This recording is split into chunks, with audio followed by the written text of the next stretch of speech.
knives owned by an OSS general, the pancake flipper OSS knife, the knives that are high dollar military. I sold them all. I went to this. I've been doing that ever since. That was 73. And there's some cool knives. There's some Bowies there, and mostly folding. And I like them to fold. I don't know why. I guess I like mechanical sorts of things. This picture is out there near the folders. I got that picture probably in, I suppose in 1980, maybe, probably before. That picture came from a fellow by the name of Herb Peck who lived in Nashville. Somewhere along the way, Shotgun News or something, I found out who this guy was and I wrote him. Maybe he had some knives he wanted to sell, I don't know, but he was the guy who collected images. Before people collected images, he collected images. He told me I have 250 Confederates with weapons and 350 Union with weapons. I have one folder, one. That's rare. Everybody's standing there holding their knife. There's only one folder out of all of those pictures. He had the guy pose.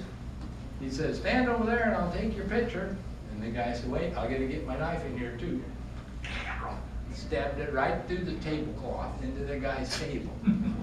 I guess the guy said, well, he's got a knife and a gun. I guess I won't bother to complain, you know. So a folding knife is pretty rare, and the reason is you break them real easy. The center lock, the ones with the button right on the back, is a weak design. Buck knife doesn't make a knife like that. They got the lock way in the back. But you put a joint right in the middle, and if you twist it sideways, you're going to break it. Or you'll pop out that latch piece, and then it's worthless. Mostly they got thrown. So there aren't many, but I love them. Now here's the example of one that was dug a Civil War site, and there's one in good shape. That guard says Liberty and Union. I've had half a dozen Liberty and Union. I got one in here now. I had one I should have kept. Because what the guys do is they find out that guard is in the road and they cut it off. Because if you want to put your thumb out there, well, that thing's in the way. Or they were made by being stamped in thin metal, filled with lead, the same way they made the belt buckle, stamped them, a real nice die stamp out of thin nickel silver. They were filled with lead, and then little pieces of brass were soldered on the back. Because they didn't want to cut a big piece of brass to make that shape at the top. They could just put a little piece on each side, and then they wouldn't have to cut into such a big piece of metal. That makes it inherently weak right there. They're almost always broken. But the one that I had I should have kept was different, because one side had one part off and the other side had the other one off, and they didn't match your thumb. It said Liberty and Union, but the Union got cut off on each side. I want Liberty, I don't want the damn Union. And I should have kept it, because that was cool. That was cool. And I didn't think at the time how cool that was. This is one of my knives that's out on display next to some pretty nice Bowies. Now, I happen to have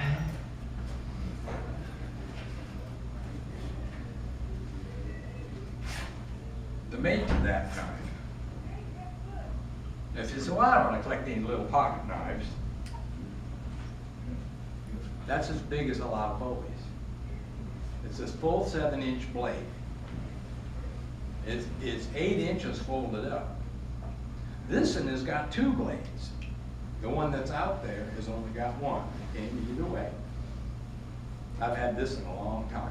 A guy bought it in southern Illinois at a flea market. And another guy came to me and he said, well, I had that knife in my hand, but I sat down to ask the dealer what he wanted. $15. What do you date that knife? Oh, that's 1850 stuff. What? Most of these I date 1850 to 1860, thereabouts, you know. You didn't get through the airport with that, did you? Oh, yeah, I had a lot of trouble in the airport.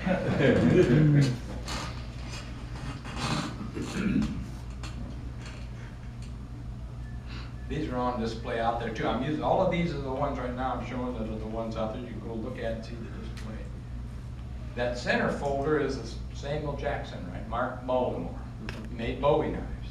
Probably the only folder you'll ever find from that guy. I've seen one other Is there? folder, and I've seen another American-made folder, and that's really the only 3 American-made folders that I've, folding Dirk type If you knives, collect- except for the factory-made ones. If you collect American Bowie knives, they're rare. If you collect American folding Bowie knives, they're unheard of. They just aren't. I really love that alligator, and worse yet, my wife thinks it's the coolest knife she's ever seen, but it's not mine. That belongs to Mike Worley. Now that rag up there is mine with the eagle on it, and that's a cool knife. I really like it. It's not real big, but that's a really neat knife. That came out of Iowa. These are mine, and this Hinchcliffe has got the shape I would expect some river gambler to have tucked in his belt on the Mississippi River on a paddle boat, because that is just a nasty knife. It really is. If you had somebody pull that out, you could do a lot of damage with that little narrow pointed blade. And the carved ivory is pretty cool. I've been proud of that for a long time.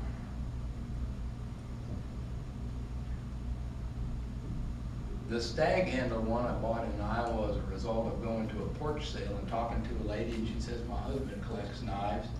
It took me 6 years to get it bought, but I did get it bought. The one next to it is R.S. Stenton. And if you look in every Sheffield directory there is nobody named R.S. Stenton in Sheffield. He wasn't a cutler in Sheffield. He's a New York dealer. He's a dealer down the street from Alexander. You see Alexander, U.S., whatever. They were dealers. They ordered them made and had their name put on them. So some of these things you have to learn. You say, well, he wasn't an English guy, but it was made in England for him. Alexander was an NY with a shield. Yeah, that's right. These knife pistols are Unwin Rogers. That's not mine. That's someone else's. We've had them before. They're pretty cool. You can actually make the bullet in the mold, but you got to have pliers to hold on and get so hot you can't even stand the thing, because you're putting 450-degree metal in that thing, and you're holding it right next to where you put the metal in. It makes about a 30 caliber ball. Now this folder with the blade coming out each end is an anti-garrote knife. They were thugs in London were coming up behind people with a rope or a wire, and they were choking them. So I suppose you walked around with that thing open. Doesn't seem to make a lot of sense, but there were various ones. Some were folding and some were not. You can see that out there, and that's a really pretty knife. It's well done. This is marked. This is wild. He wouldn't sell it to me. I was kind of mad about that. Still in. There's a couple with Cypher marks, what we call Cypher marks, all these stamping on the blade. There was no such thing as advertising. You went into some store and whatever caught your eye is what you bought. And if it had a lot of cool stuff and showed hunting scenes and all sorts of things, well, that was cool. The folder has got what they call the fierce Indian. It looks like a Mayan. He's got some kind of fangs, and the bottom one on the other end has got a snake around his neck or whatever. It's like, that was the English idea of what the wilderness was like. There's some more variations of the sort of things you can find.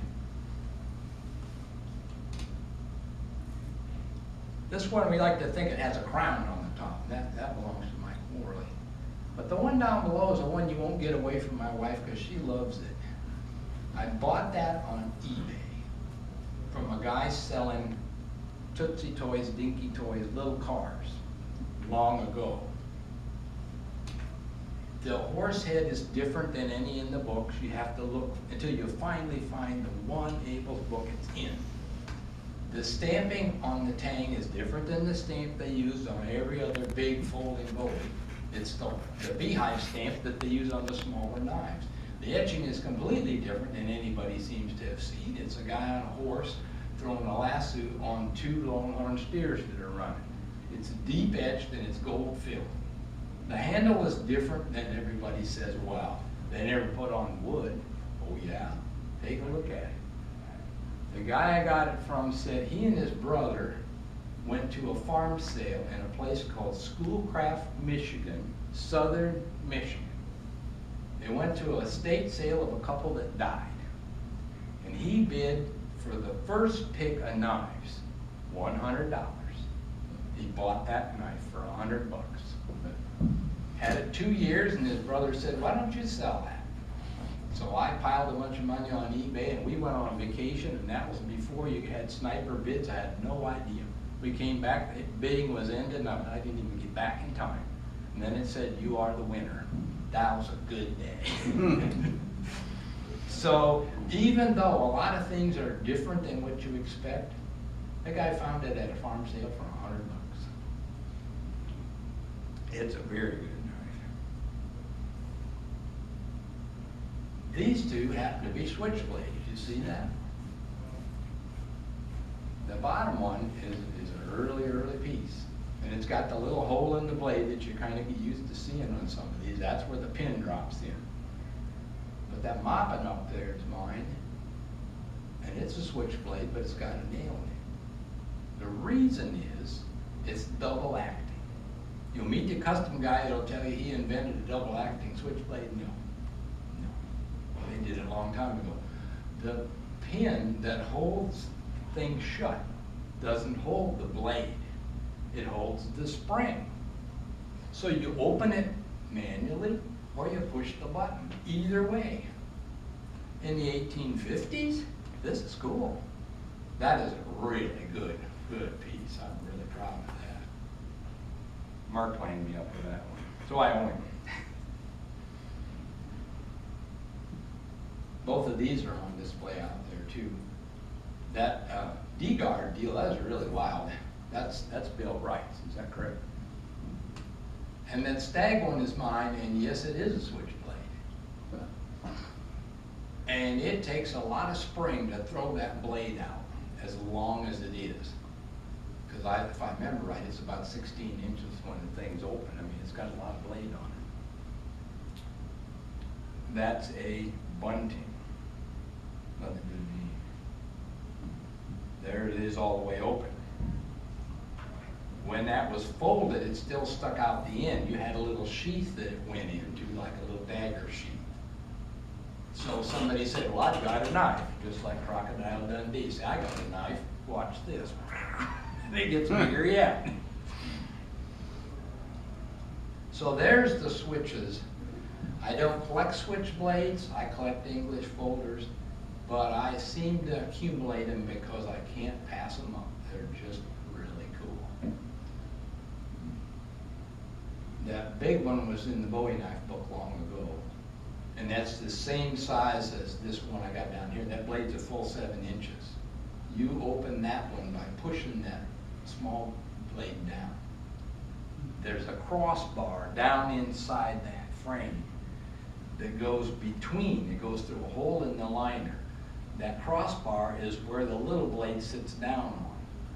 And when you push it, it lifts the tab off of the other, out of the detent that's holding it shut. So you hold it and push down the pen blade and it comes flying open. That's true on all of those that don't have a button. They have that push down.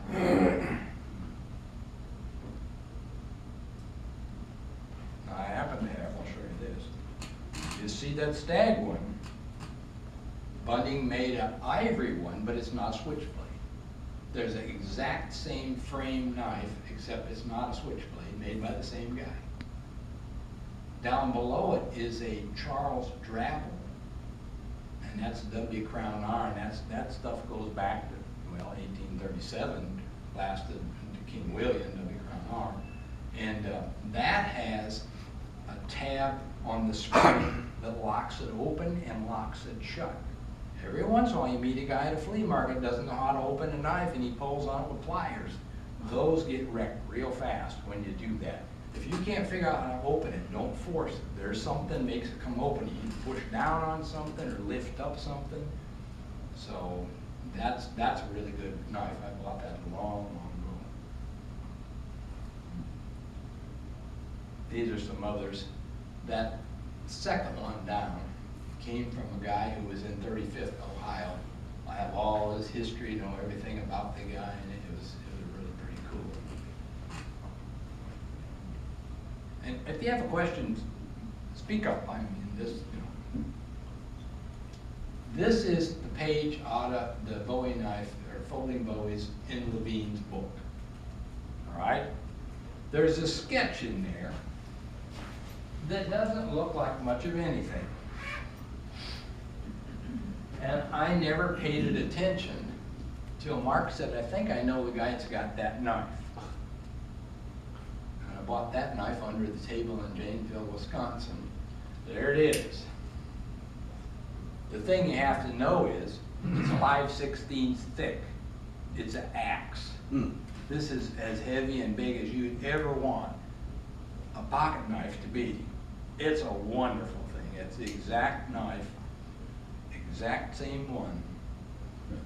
But I found a mate, and that one came out of Canada, and that was Stag, and the guy put a bail on it also. And the name on that I can't read. I've tried every trick there is. I can't read the name. It looked like a 4-line stamp, and I don't know what it says. It looked like Magmore or some kind of name. I don't know what it is. Same basic knife. Same 5/16 thick. That thick. It's nearly 3/8. It's a tremendous thickness for a pocket knife. Then there's a lot of variations on Sheffield trim.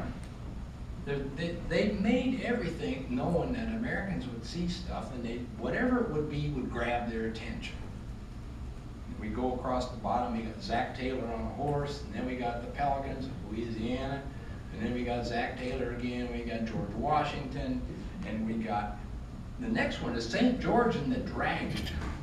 It's like, really? So then there's the Liberty and Union one over there, and they just seem to have all different things. And you walked into somewhere, yes. Was there a center of knife making for these sort of knives, and if so, where was it? Sheffield. They all came out of Sheffield. Sheffield. There was nobody in the world making knives like Sheffield. Oh, in England? Oh yeah, they had the water power, they had the coal, they had iron, they had everything they needed, and they made the most magnificent stuff in a dark, dingy, polluted, terrible place where you couldn't see. There was no kind of light. They did it on water-powered equipment. I don't know how they did it. I don't know how they did it. You know. There's a close-up of that trim.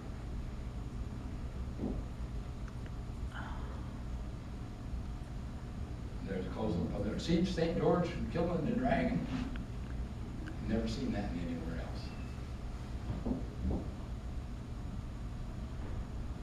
Along with that, I start deciding that I like the ones with all this stuff stamped on the blades.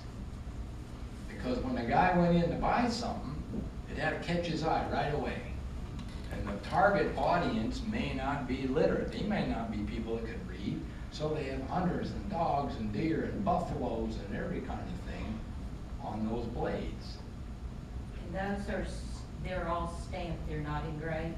They're stamped, they're pounded in hot. That's right, they're pounded in hot. And they might say the Alabama hunting knife, Virginia knife, California knife, Missouri knife, Carolina knife. It's all different kind of things that if somebody finds one that says Iowa hunting knife, I'd want it. That'd be cool. There's a better close-up. And their ideas of the buffalo. See the middle one? It's a pretty wild looking example of a buffalo compared to the bottom one, which is a little maybe more like it. And they always want to say the best quality or the great Far West hunting knife or something like that. Now the top one has got a wild boar. We've seen alligators, we've seen deer, all sorts of things.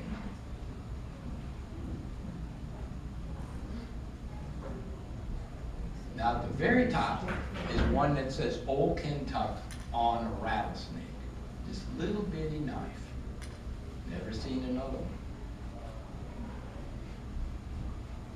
Go back here. I thought I had it there close up.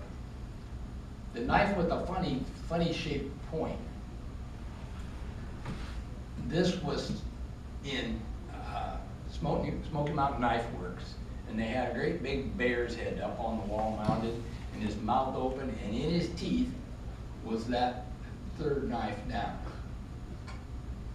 And they had a sale, they needed some money, and Mark bought it for me. At the top, you think, I've been saying, well, the people might have not been real educated, they might have not been able to read. So once in a while they put something on it, you don't understand why they put it on there. Because at the top, can you read what it says on that third knife down? It says Muhammad Ali's knife. So, you know who Cassius Clay is? You know who Muhammad Ali was? He was the head guy in Egypt from 1800 on to 1840 something. He was in the Ottoman Empire and he was a Turk. And he brought Egypt to the modern age. But what does anybody in America care about that? I have no idea. The next one down says Virginia knife.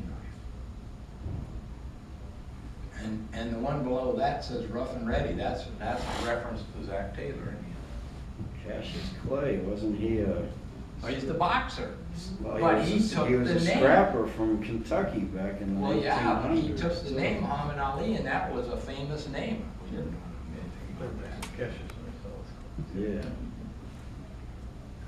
There's some close-ups here. This is what we're looking at now. There's some close-ups here. And they wanted all sorts of stuff. That bottom one on that big switchblade says free trade.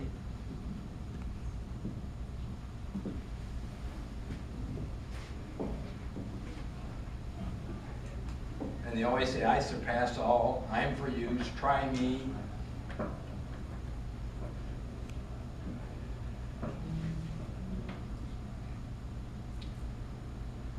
The third one down, I think that's a better picture I got. Third one down says planter's knife, and then it says poke and prosperity. Reference to President Polk,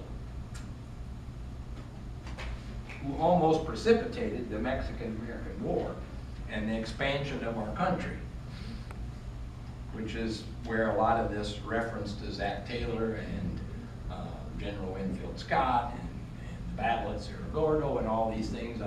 I never was interested in history when I was in school. It was boring, but I think it's pretty interesting. I learn all this stuff now. Those almost look like straight razors. Well, those do. There's some talk that the sailors on the boats would all stab each other if they had a blade that had a point on it. So whether that has any reference to that, I don't know. You don't know. There's nobody you can ask. I thought that was to help you open the knife with your. Well, there's people that said that too. The thing with this is, these are really old. Because when you study all the makers and you reference who started when and who ended when and where they overlap, they only did this for a short while. They did them for probably